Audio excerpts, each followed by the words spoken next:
Na Veseljaku sejemo sončno prihodnost.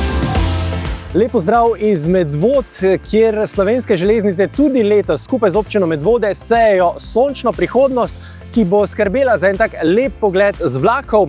No, Tanjo Rotovnik, predstavnico Slovenskih železnic, pa smo povprašali, katere razglede nam Slovenske železnice lahko ponudijo.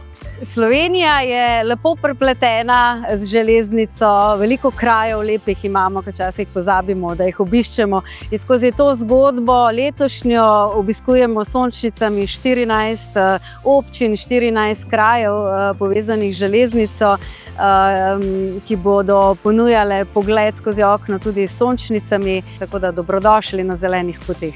No, v tem trenutku pa je ob meni gospa Mojca Murnik, podžupanja občine Medvode.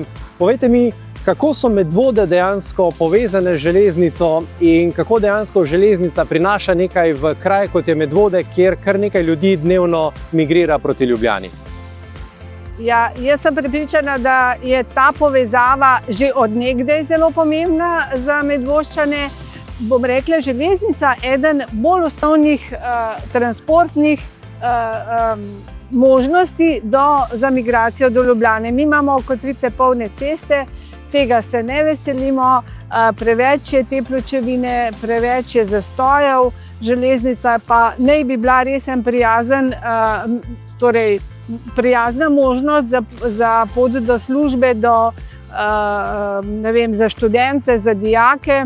Jaz mislim, da je tukaj veliko možnosti sodelovanja in da to si res želimo. Železnice lahko tako predstavljajo bolj trajnosten način dnevnih prevozov, lahko pa poskrbijo tudi za eno super dopustniško izkušnjo, pri kateri se bomo izognili zastojev tudi v poletni sezoni. Veseljak in Slovenske železnice. Sejemo sončno prihodnost. Vsaka pot ima svoj začetek in konec, a najlepši del je vmes. Slovenske železnice.